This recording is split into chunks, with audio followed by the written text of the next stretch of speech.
ഇങ്ങനെ ഇതുപോലെ ഇങ്ങനെ അമർത്തി കൊടുക്കും അല്ലേ? ഇങ്ങനെയല്ലേ നിങ്ങളൊക്കെ ചെയ്യുന്നത്? ഇതുപോലെ അമർത്തി കൊടുക്കും. പക്ഷെ ഇങ്ങനെയല്ല നമുക്ക് ചെയ്യേണ്ടത്. ഇത് തെറ്റായിട്ടുള്ള മെത്തേഡാണ്. കാരണം അവിടെ ഇവിടെ ഇങ്ങനെ ബൾജായിട്ടൊക്കെ നിൽക്കും, പ്രോപ്പറായിട്ട് മൈലാഞ്ചി വന്നിട്ടില്ലെങ്കിൽ.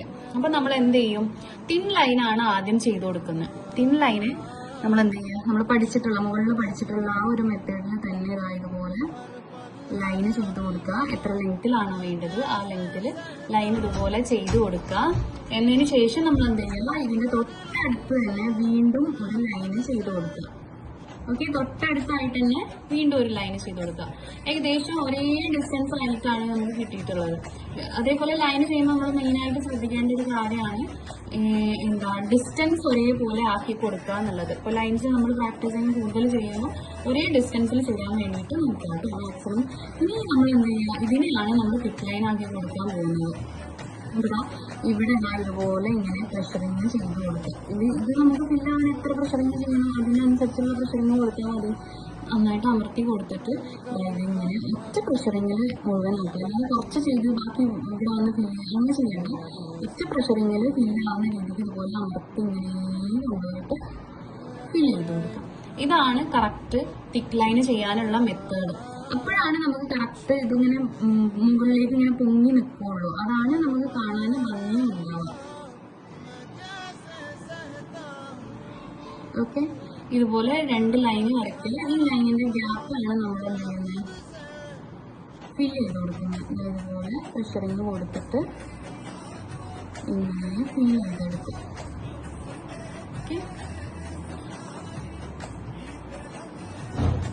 പിൻ ലൈന് ചെയ്യാം. തൊട്ടടുത്ത് വീണ്ടും ഒരു പിൻ ലൈന് ചെയ്യാം. എന്നിട്ട് ഈ ഒരു ഗ്യാപ്പ് നമ്മൾ ഫില്ല് ചെയ്തെടുക്കും.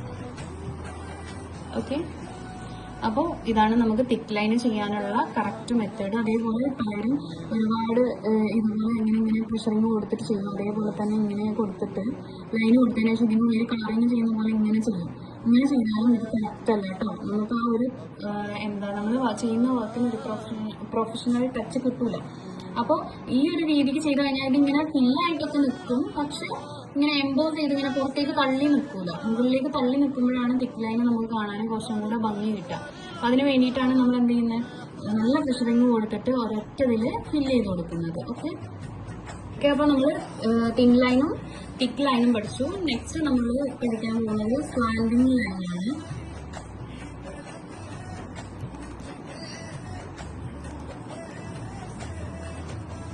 Okay, slanting line slanting line എന്ന് പറയുമ്പോൾ നിങ്ങൾക്ക് അറിയാമല്ലോ എങ്ങനെയാണ് ചെരിഞ്ഞു വരുന്ന ലൈൻസ് ആണ് സ്ലാൻഡിങ് ലൈൻ. അപ്പോൾ അതേപോലെ തന്നെ നമ്മളിപ്പോൾ അതേപോലെ ഈ ഒരു ഭാഗത്തുനിന്ന് തുടങ്ങി ഇങ്ങനെ ചെരിച്ചിട്ടാണ് ലൈൻ ചെയ്ത് കൊടുക്കുന്നത്. അപ്പോൾ നിങ്ങൾ ശരിക്കും എന്തിനകത്ത് ഇതിങ്ങനെ പ്രാക്ടീസ് ചെയ്യേണ്ട ആവശ്യം എന്നുള്ളത്. കാരണം നമുക്ക് ഇപ്പോൾ ബ്രൈഡിന്റെ കയ്യിലൊക്കെ ചെയ്ത് കൊടുക്കുമ്പം സ്ലാൻഡിങ് ചെരിഞ്ഞിട്ടുള്ള ലൈൻസ് വരയ്ക്കാനുണ്ടാവും. അപ്പം നമുക്ക് ഈ ലൈൻ മാത്രം വരച്ചുകൊണ്ട് കാര്യമില്ല. നമുക്ക് ഇതിന്റെ മൂവ്മെന്റ് കൂടെ കറക്റ്റ് ആണ്. സ്ലാൻഡിങ് ചെയ്യുമ്പോൾ നമ്മുടെ മൂവ്മെന്റ് വേറെയാണ്, കൈയുടെ മൂവ്മെന്റ് വേറെയാണ് ഉണ്ടാവും. അപ്പോൾ അതും കൂടെ പഠിച്ചു വെച്ചാൽ മാത്രമേ നമുക്ക് അന്നേരം കറക്റ്റ് ചെയ്യാൻ പറ്റുള്ളൂ. അപ്പോൾ ഇതുപോലെ ചിരിച്ച് നമ്മൾ ഒരേ ഡിസ്റ്റൻസിൽ ചെയ്യാൻ വേണ്ടിയിട്ട് പഠിക്കണം. അതുപോലെ ഇൻ കേസ് ഗ്യാപ്പ് വന്നു കഴിഞ്ഞാൽ അത് നമ്മൾ റീജോയിൻ ചെയ്ത് കൊടുക്കുക. അറിയാത്ത രീതിക്ക് ചെറിയ പ്രശ്നങ്ങൾ കൊടുത്തിട്ട്. ഓക്കെ,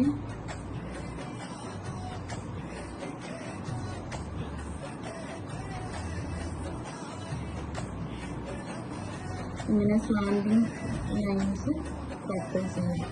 ലൈനിന്റെ സെയിം മെത്തേഡ് തന്നെ നമ്മൾ എന്ത് ചെയ്യുന്നു? ചെരിച്ചാണ് വരയ്ക്കുന്നത് എന്ന് മാത്രം.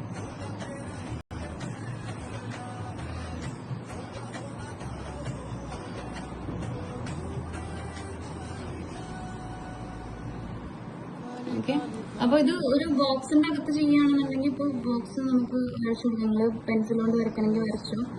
ഞാൻ ജസ്റ്റ് റഫായിട്ട് കാണിക്കാം. അതുപോലെ ബോക്സിന്റെ അകത്ത് നമ്മൾ ചെയ്യുകയാണെന്നുണ്ടെങ്കിൽ നമുക്ക് സ്ലാൻഡിങ് ലൈന് ചെയ്ത് കൊടുക്കാം. അതുപോലെ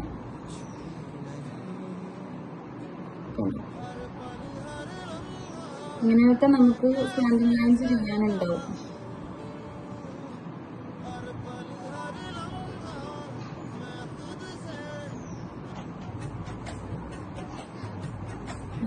Simple, അതുപോലെ സ്റ്റാൻഡിങ് ലൈൻസ് ചെയ്ത് കൊടുത്തു. ഓക്കെ, അപ്പൊ സ്ലാൻഡിങ് ലൈൻ സെയിം കാര്യമായിട്ടൊന്നുമില്ല. നമ്മൾ ലൈൻ ഓക്കെ ആയി കഴിഞ്ഞാൽ പിന്നെ നെക്സ്റ്റ് വരുന്നത് വേർട്ടിക്കൽ ലൈൻ ആണ്.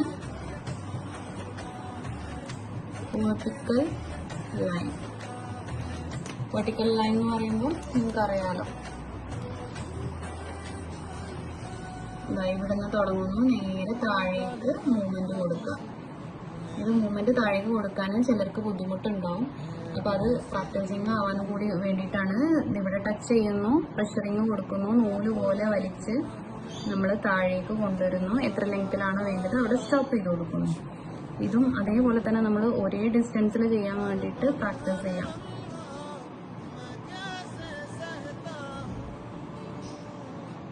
ഓക്കെ, ലൈൻ എല്ലാത്തിന്റെയും മെത്തേഡ് ഒന്ന് തന്നെയാണ്.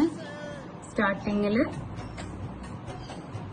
നമ്മൾ എന്ത് ചെയ്യുന്നു, ടച്ച് ചെയ്യുന്നു, പൊക്കി പിടിക്കുന്നു, മൂവ്മെന്റ് കൊടുക്കുന്നു, നൂല് പോലെ വലിച്ച് എവിടെയാണോ എൻഡ് ചെയ്യേണ്ടത് അവിടെ കൊണ്ടുപോയിട്ട് ടച്ച് ചെയ്യുന്നു. ഓക്കെ, അപ്പോൾ വേർട്ടിക്കൽ ലൈന് ഇതാണ്. വേർട്ടിക്കൽ ലൈനിൽ തന്നെ നമുക്ക് തിക്ക് ലൈൻ വേണമെങ്കിലും ചെയ്ത് കൊടുക്കാം. അതുപോലെ ലൈൻസ് ചെയ്ത് കൊടുക്കാം. ലെങ്ത് കുറച്ചിട്ടാട്ടോ ചെയ്യുന്നത്, ലെങ്ത് കൂട്ടിയിട്ടൊക്കെ നമുക്ക് ചെയ്യാം.